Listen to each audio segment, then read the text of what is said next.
बात बताई देबू का हमरो ई दिल पिघलाई देबू का।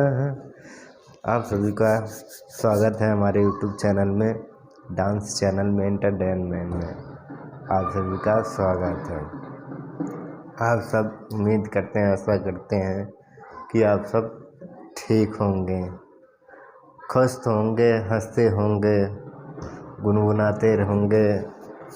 आप सभी को डांस वीडियो आप सभी के बीच में लाया हूँ। आप सब डांस वीडियो देखें, पसंद करें, वो शेयर करें, अपने यार दोस्त में शेयर करें मेरी वीडियो। आप सब भी सबको दिखा सकते हो आप कि बंदा कैसा बनाता है, कैसा नहीं।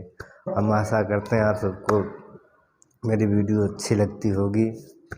तो चलिए हम अपनी आप सबको वीडियो शुरू करके डांस वीडियो दिखाते हैं। तो चलिए इतने साथ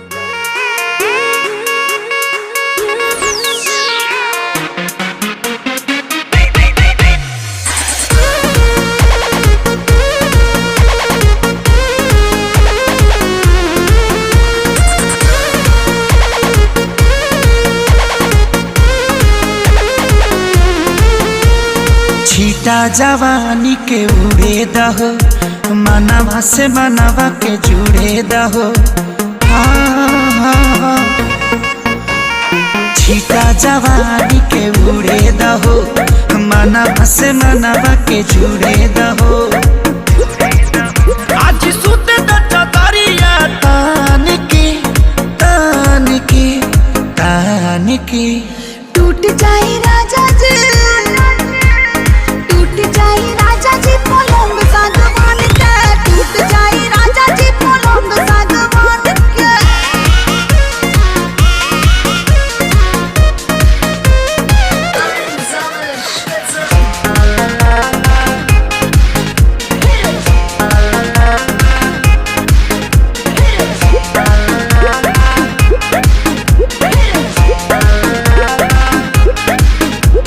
छुए त बदन की देखो न कटन की, चदर बिछा देहनी।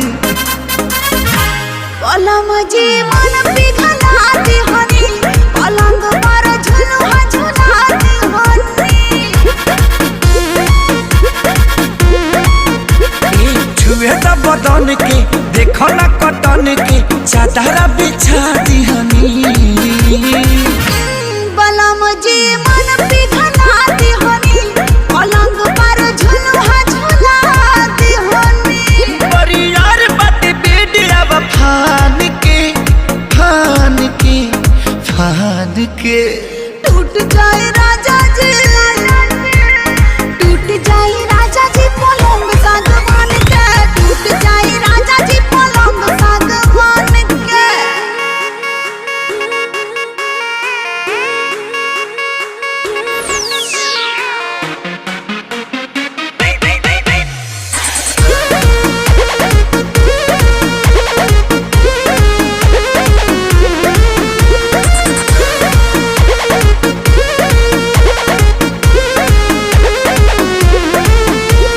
बने त बेसरमी देहिया में गरमी पैठे लागी हो।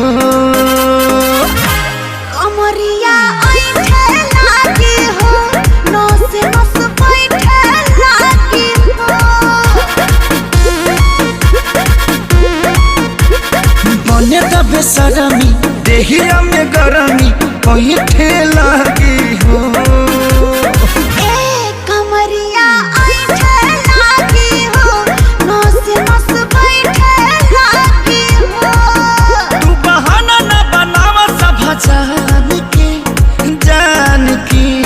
जान के टूट जाए राजा जी, टूट जाए राजा जी पलंग सागवान के, टूट जाए राजा जी पलंग सागवान के। मेरी डांस वीडियो अच्छी लगी होगी, अगर अच्छी लगी होगी तो ज़्यादा शेयर करें, फॉलो करें, मेरे डांस चैनल को आगे बढ़ाएं। सुलंदर राज के नाम से मेरा डांस चैनल है, एंटरटेनमेंट आप सबको करता हूँ, अच्छा लगता है मुझको। तो चलिए मैं आप सभी से उम्मीद करता हूँ कि मेरी डांस वीडियो आप सबको अच्छी लगी होगी। चलिए मैं इसी वीडियो के साथ फिर किसी वीडियो के साथ मिलूँगा आप सभी से, फिर आप सभी के बीच में आऊँगा, नताहिल का साथ आऊँगा, नए एंटरटेनमेंट के साथ आऊँगा। तो चलिए जय भीम, जय भारत।